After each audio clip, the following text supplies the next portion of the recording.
2 ವರ್ಷದಿಂದ ಲೂಟಿ ಹೊಡೆದಂಥ ದರೋಡೆ ಮಾಡಿದಂಥ ಕಾಂಗ್ರೆಸ್ ಸರ್ಕಾರದಿಂದ ಇವತ್ತು ತಮ್ಮ ಲೂಟಿ ಮತ್ತು ದರೋಡೆಯ ಸಾಧನೆಗಳ ಬಗ್ಗೆ ಸಾಧನಾ ಸಮಾವೇಶ ಮಾಡ್ತಾಯಿದ್ದಾರೆ. ಈ ಅಸಮರ್ಥ ಸರ್ಕಾರದಿಂದ ಸಾಧನಾ ಸಮಾವೇಶ ಇವತ್ತು ನಡೆಯತೈತಿ. ನೂರಾರು ಗರ್ಭಿಣಿಯರ ಸಾವಿಗೆ ಕಾರಣೀಭೂತರಾದಂಥ ಈ ಸರ್ಕಾರದಿಂದ ಸಾಧನಾ ಸಮಾವೇಶ ಮಾಡ್ತಾಯಿದ್ದಾರೆ. ದೇಶದ ಆರ್ಥಿಕತೆ, ರಾಜ್ಯದ ಆರ್ಥಿಕತೆ, ಉದ್ಯೋಗ ಅವಕಾಶ ಸೃಷ್ಟಿ, ಇದು ಯಾವುದ್ರ ಬಗ್ಗೆ ಕೂಡ ಒಂದು ಸ್ಪಷ್ಟ ಗುರಿ, ಸ್ಪಷ್ಟ ನೀಲಿನಕ್ಷೆ ಯಾವುದನ್ನು ಇಟ್ಕೊಳ್ಳದಂಥ ಈ ಕಾಂಗ್ರೆಸ್ ಸರ್ಕಾರ ಇವತ್ತು ಸಾಧನೆಗಳ ಬಗ್ಗೆ ಹೇಳಕ್ಕಂತೆ ಸಾಧನಾ ಸಮಾವೇಶ ಮಾಡಾಕೈತಿ. ಪರಿಶಿಷ್ಟ ಪಂಗಡ ಮತ್ತು ಪರಿಶಿಷ್ಟ ಜನಾಂಗದ ಹಣ ಲೂಟಿ ಮಾಡಿ ಅವರಿಗೆ ಹಿಂದೆಂದೂ ಕಾಣದಂಥ ಅನ್ಯಾಯ ಮಾಡಿದಂಥ ಈ ಪಕ್ಷ, ಕೇವಲ ಮುಸ್ಲಿಂ ಹೆಸರಿನಲ್ಲಿ ರಾಜಕಾರಣ ಮಾಡ್ತಿರುವಂಥ ಕಾಂಗ್ರೆಸ್ ಪಕ್ಷ ಇವತ್ತು ಸಾಧನಾ ಸಮಾವೇಶ ಮಾಡ್ತಾಯಿದೆ. ಈ ವಿಷಯಗಳ ಬಗ್ಗೆ ಕಾಂಗ್ರೆಸ್ ಸರ್ಕಾರದ 2 ವರ್ಷದ ದುರಾಡಳಿತ, ಭ್ರಷ್ಟಾಚಾರ, ಅದು ಲೂಟಿ ಮಾಡಿದಂಥ ಎಲ್ಲ ವಿಷಯಗಳ ಬಗ್ಗೆ ಮಾನ್ಯ ಮಿತ್ರರಾದ ಶ್ರೀ ಮಹೇಶ್ ತೆಂಗಿನಕಾಯಿ ಅವರು ವಿವರವಾಗಿ ಹೇಳಿದ್ದಾರೆ. ಹಾಗಾಗಿ ಮತ್ತೆ ಅದೇ ವಿಷಯಗಳ ಬಗ್ಗೆ ನಾನು ಮಾತಾಡೋಕ್ಕೆ ಹೋಗಿಲ್ಲ. ಹಾಗಾಗಿ ಈ ಸಂದರ್ಭದಲ್ಲಿ ಹೇಳೋದಿಷ್ಟ, ಈ ಭ್ರಷ್ಟ ಕಾಂಗ್ರೆಸ್ ಸರ್ಕಾರಕ್ಕೆ ಯಾವುದೇ ರೀತಿಯ ನೈತಿಕತೆ ಇಲ್ಲ ಇವತ್ತು ಸಾಧನಾ ಸಮಾವೇಶ ಮಾಡೋಕ್ಕೆ. ಯಾಕಂದ್ರೆ ಮುಖ್ಯಮಂತ್ರಿ ಆಗಿ ಕೆಳಗಿನವ್ರ ತನಕ ಎಲ್ಲರದ್ದು ಅವ್ರದ್ದು ಕೆಲಸ ಲೂಟಿ ಹೊಡೆಯೋದೇ ಆಗೈತೆ. ಹಾಗಾಗಿ ಇವರು ಲೂಟಿ ಹೊಡೆಯೋದ್ರ ಬಗ್ಗೆ ಏನು ಸಾಧನಾ ಸಮಾವೇಶ ಮಾಡ್ತಾರೋ ಅದು ನಮಗಂತೂ ಗೊತ್ತಾಗ್ತಾ ಇಲ್ಲ. ಹಾಗಾಗಿ ಈ ಸಾಧನಾ ಸಮಾವೇಶದ ನಾಟಕ ಬಿಡ್ರಿ, ಇಷ್ಟು ದಿನ ಲೂಟಿ ಹೊಡೆದು ಸಾಕು.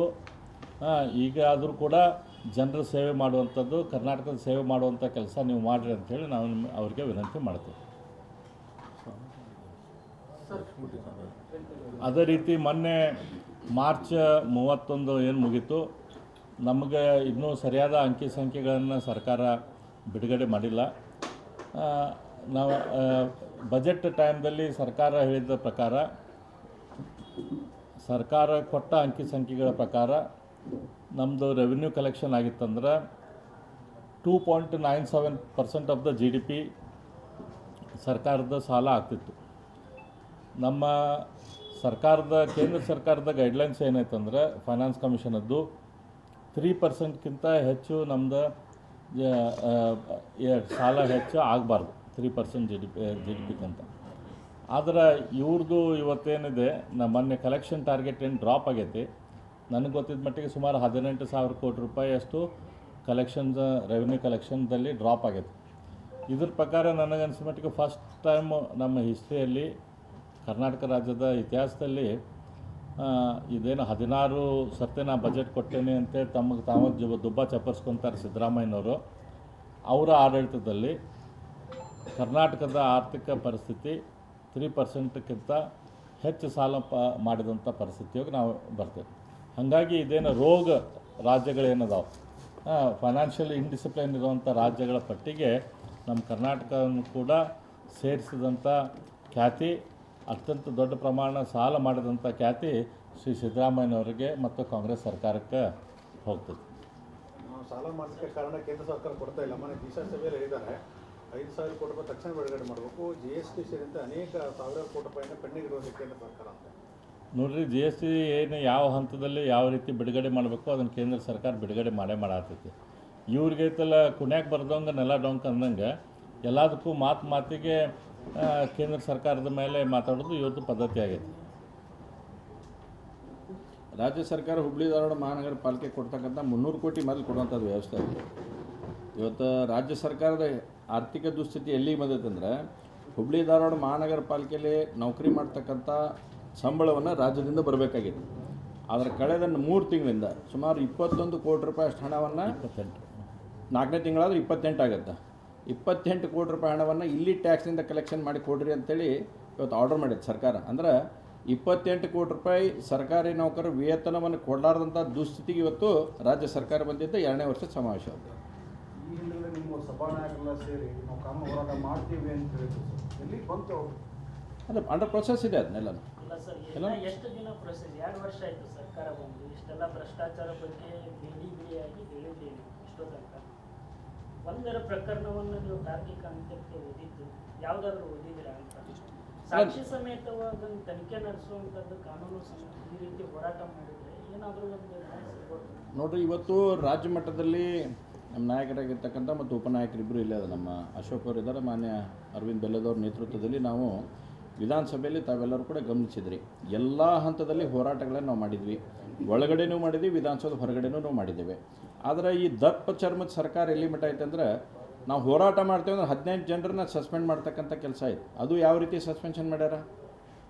ಎಂದೂ ಬಹುಶಃ ಕರ್ನಾಟಕ ದೇಶದ ಯಾವುದೇ ವಿಧಾನಸಭಾ ಕ್ಷೇತ್ರದಲ್ಲಿ ಅಥವಾ ದೇಶದ ಯಾವುದೇ ವಿಧಾನಸಭೆಯಲ್ಲಿ ಈ ರೀತಿಯಾದಂಥ ಆರ್ಡ್ರನ್ನು ಯಾರೂ ಪಾಸ್ ಮಾಡಿಲ್ಲ.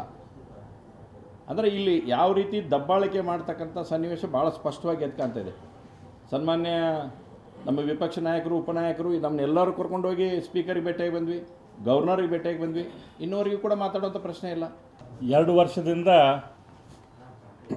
ಲೂಟಿ ಹೊಡೆದಂಥ, ದರೋಡೆ ಮಾಡಿದಂಥ ಕಾಂಗ್ರೆಸ್ ಸರ್ಕಾರದಿಂದ ಇವತ್ತು ತಮ್ಮ ಲೂಟಿ ಮತ್ತು ದರೋಡೆಯ ಸಾಧನೆಗಳ ಬಗ್ಗೆ ಸಾಧನಾ ಸಮಾವೇಶ ಮಾಡ್ತಾಯಿದ್ದಾರೆ. ಈ ಅಸಮರ್ಥ ಸರ್ಕಾರದಿಂದ ಸಾಧನಾ ಸಮಾವೇಶ ಇವತ್ತು ನಡೆಯತೈತಿ. ನೂರಾರು ಗರ್ಭಿಣಿಯರ ಸಾವಿಗೆ ಕಾರಣೀಭೂತರಾದಂಥ ಈ ಸರ್ಕಾರದಿಂದ ಸಾಧನಾ ಸಮಾವೇಶ ಮಾಡ್ತಾಯಿದ್ದಾರೆ. ದೇಶದ ಆರ್ಥಿಕತೆ, ರಾಜ್ಯದ ಆರ್ಥಿಕತೆ, ಉದ್ಯೋಗ ಅವಕಾಶ ಸೃಷ್ಟಿ, ಇದು ಯಾವುದ್ರ ಬಗ್ಗೆ ಕೂಡ ಒಂದು ಸ್ಪಷ್ಟ ಗುರಿ, ಸ್ಪಷ್ಟ ನೀಲಿನಕ್ಷೆ ಯಾವುದನ್ನು ಇಟ್ಕೊಳ್ಳದಂಥ ಈ ಕಾಂಗ್ರೆಸ್ ಸರ್ಕಾರ ಇವತ್ತು ಸಾಧನೆಗಳ ಬಗ್ಗೆ ಹೇಳಕ್ಕಂತೆ ಸಾಧನಾ ಸಮಾವೇಶ ಮಾಡಾಕೈತಿ. ಪರಿಶಿಷ್ಟ ಪಂಗಡ ಮತ್ತು ಪರಿಶಿಷ್ಟ ಜನಾಂಗದ ಹಣ ಲೂಟಿ ಮಾಡಿ ಅವರಿಗೆ ಹಿಂದೆಂದೂ ಕಾಣದಂಥ ಅನ್ಯಾಯ ಮಾಡಿದಂಥ ಈ ಪಕ್ಷ, ಕೇವಲ ಮುಸ್ಲಿಂ ಹೆಸರಿನಲ್ಲಿ ರಾಜಕಾರಣ ಮಾಡ್ತಿರುವಂಥ ಕಾಂಗ್ರೆಸ್ ಪಕ್ಷ ಇವತ್ತು ಸಾಧನಾ ಸಮಾವೇಶ ಮಾಡ್ತಾಯಿದೆ. ಈ ವಿಷಯಗಳ ಬಗ್ಗೆ ಕಾಂಗ್ರೆಸ್ ಸರ್ಕಾರದ 2 ವರ್ಷದ ದುರಾಡಳಿತ, ಭ್ರಷ್ಟಾಚಾರ, ಅದು ಲೂಟಿ ಮಾಡಿದಂಥ ಎಲ್ಲ ವಿಷಯಗಳ ಬಗ್ಗೆ ಮಾನ್ಯ ಮಿತ್ರರಾದ ಶ್ರೀ ಮಹೇಶ್ ತೆಂಗಿನಕಾಯಿ ಅವರು ವಿವರವಾಗಿ ಹೇಳಿದ್ದಾರೆ. ಹಾಗಾಗಿ ಮತ್ತೆ ಅದೇ ವಿಷಯಗಳ ಬಗ್ಗೆ ನಾನು ಮಾತಾಡೋಕ್ಕೆ ಹೋಗಿಲ್ಲ. ಹಾಗಾಗಿ ಈ ಸಂದರ್ಭದಲ್ಲಿ ಹೇಳೋದಿಷ್ಟ, ಈ ಭ್ರಷ್ಟ ಕಾಂಗ್ರೆಸ್ ಸರ್ಕಾರಕ್ಕೆ ಯಾವುದೇ ರೀತಿಯ ನೈತಿಕತೆ ಇಲ್ಲ ಇವತ್ತು ಸಾಧನಾ ಸಮಾವೇಶ ಮಾಡೋಕ್ಕೆ. ಯಾಕಂದ್ರೆ ಮುಖ್ಯಮಂತ್ರಿ ಆಗಿ ಕೆಳಗಿನವ್ರ ತನಕ ಎಲ್ಲರದ್ದು ಅವ್ರದ್ದು ಕೆಲಸ ಲೂಟಿ ಹೊಡೆಯೋದೇ ಆಗೈತೆ. ಹಾಗಾಗಿ ಇವರು ಲೂಟಿ ಹೊಡೆಯೋದ್ರ ಬಗ್ಗೆ ಏನು ಸಾಧನಾ ಸಮಾವೇಶ ಮಾಡ್ತಾರೋ ಅದು ನಮಗಂತೂ ಗೊತ್ತಾಗ್ತಾ ಇಲ್ಲ. ಹಾಗಾಗಿ ಈ ಸಾಧನಾ ಸಮಾವೇಶದ ನಾಟಕ ಬಿಡ್ರಿ, ಇಷ್ಟು ದಿನ ಲೂಟಿ ಹೊಡೆದ್ರೆ ಸಾಕು. ಈಗ ಆದರೂ ಕೂಡ ಜನರ ಸೇವೆ ಮಾಡುವಂಥದ್ದು, ಕರ್ನಾಟಕದ ಸೇವೆ ಮಾಡುವಂಥ ಕೆಲಸ ನೀವು ಮಾಡಿರಿ ಅಂಥೇಳಿ ನಾವು ಅವ್ರಿಗೆ ವಿನಂತಿ ಮಾಡ್ತೀವಿ. ಅದೇ ರೀತಿ ಮೊನ್ನೆ ಮಾರ್ಚ್ 31 ಏನು ಮುಗೀತು, ನಮಗೆ ಇನ್ನೂ ಸರಿಯಾದ ಅಂಕಿ ಸಂಖ್ಯೆಗಳನ್ನು ಸರ್ಕಾರ ಬಿಡುಗಡೆ ಮಾಡಿಲ್ಲ. ನಾವು ಬಜೆಟ್ ಟೈಮ್ದಲ್ಲಿ ಸರ್ಕಾರ ಹೇಳಿದ ಪ್ರಕಾರ, ಸರ್ಕಾರ ಕೊಟ್ಟ ಅಂಕಿ ಸಂಖ್ಯೆಗಳ ಪ್ರಕಾರ ನಮ್ಮದು ರೆವಿನ್ಯೂ ಕಲೆಕ್ಷನ್ ಆಗಿತ್ತಂದ್ರೆ 2.97% ಆಫ್ ದ GDP ಸರ್ಕಾರದ ಸಾಲ ಆಗ್ತಿತ್ತು. ನಮ್ಮ ಸರ್ಕಾರದ, ಕೇಂದ್ರ ಸರ್ಕಾರದ ಗೈಡ್ಲೈನ್ಸ್ ಏನೈತಂದ್ರೆ ಫೈನಾನ್ಸ್ ಕಮಿಷನದ್ದು 3%ಕ್ಕಿಂತ ಹೆಚ್ಚು ನಮ್ಮದು ಸಾಲ ಹೆಚ್ಚು ಆಗಬಾರ್ದು, 3% GDPಗಿಂತ. ಆದರೆ ಇವ್ರದ್ದು ಇವತ್ತೇನಿದೆ, ಮೊನ್ನೆ ಕಲೆಕ್ಷನ್ ಟಾರ್ಗೆಟ್ ಏನು ಡ್ರಾಪ್ ಆಗೈತಿ. ನನಗೆ ಗೊತ್ತಿದ್ದ ಮಟ್ಟಿಗೆ ಸುಮಾರು 18,000 ಕೋಟಿ ರೂಪಾಯಿಯಷ್ಟು ರೆವಿನ್ಯೂ ಕಲೆಕ್ಷನ್ದಲ್ಲಿ ಡ್ರಾಪ್ ಆಗೈತೆ. ಇದ್ರ ಪ್ರಕಾರ ನನಗನ್ಸಿದ ಮಟ್ಟಿಗೆ ಫಸ್ಟ್ ಟೈಮ್ ನಮ್ಮ ಹಿಸ್ಟ್ರಿಯಲ್ಲಿ, ಕರ್ನಾಟಕ ರಾಜ್ಯದ ಇತಿಹಾಸದಲ್ಲಿ ಇದೇನು 16 ಸರ್ತಿ ನಾ ಬಜೆಟ್ ಕೊಟ್ಟೇನೆ ಅಂತೇಳಿ ತಾವು ದುಬ್ಬ ಚಪ್ಪರ್ಸ್ಕೊತಾರೆ ಸಿದ್ದರಾಮಯ್ಯನವರು. ಅವರ ಆಡಳಿತದಲ್ಲಿ ಕರ್ನಾಟಕದ ಆರ್ಥಿಕ ಪರಿಸ್ಥಿತಿ 3%ಕ್ಕಿಂತ ಹೆಚ್ಚು ಸಾಲ ಮಾಡಿದಂಥ ಪರಿಸ್ಥಿತಿಯಾಗಿ ನಾವು ಬರ್ತೇವೆ.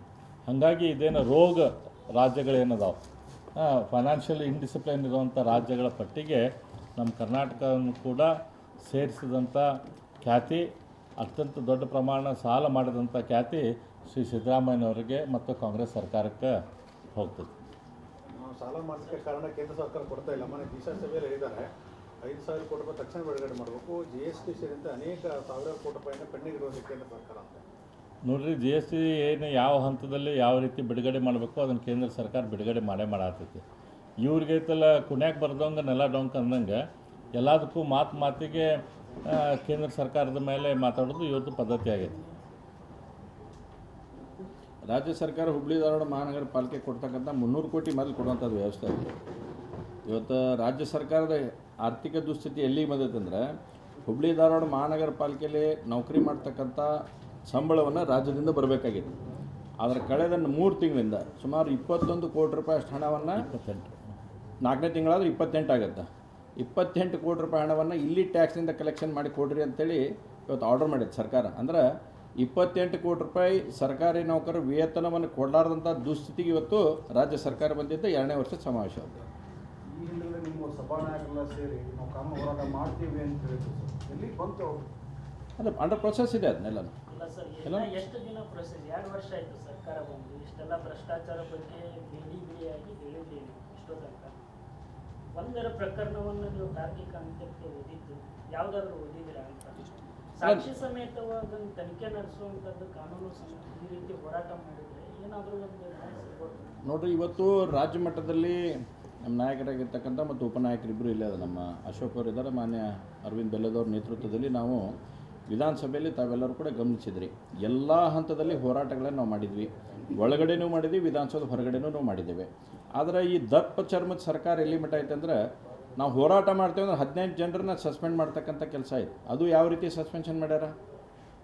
ಎಂದೂ ಬಹುಶಃ ಕರ್ನಾಟಕ ದೇಶದ ಯಾವುದೇ ವಿಧಾನಸಭಾ ಕ್ಷೇತ್ರದಲ್ಲಿ ಅಥವಾ ದೇಶದ ಯಾವುದೇ ವಿಧಾನಸಭೆಯಲ್ಲಿ ಈ ರೀತಿಯಾದಂಥ ಆರ್ಡ್ರನ್ನು ಯಾರೂ ಪಾಸ್ ಮಾಡಿಲ್ಲ. ಅಂದರೆ ಇಲ್ಲಿ ಯಾವ ರೀತಿ ದಬ್ಬಾಳಿಕೆ ಮಾಡ್ತಕ್ಕಂಥ ಸನ್ನಿವೇಶ ಭಾಳ ಸ್ಪಷ್ಟವಾಗಿ ಎದ್ಕಾಣ್ತಾ ಇದೆ. ಸನ್ಮಾನ್ಯ ನಮ್ಮ ವಿಪಕ್ಷ ನಾಯಕರು, ಉಪನಾಯಕರು ನಮ್ಮನ್ನೆಲ್ಲರೂ ಕರ್ಕೊಂಡೋಗಿ ಸ್ಪೀಕರಿಗೆ ಭೇಟಿಯಾಗಿ ಬಂದ್ವಿ, ಗವರ್ನರಿಗೆ ಭೇಟಿಯಾಗಿ ಬಂದ್ವಿ. ಇನ್ನೂವರೆಗೂ ಕೂಡ ಮಾತಾಡೋಂಥ ಪ್ರಶ್ನೆ ಇಲ್ಲ.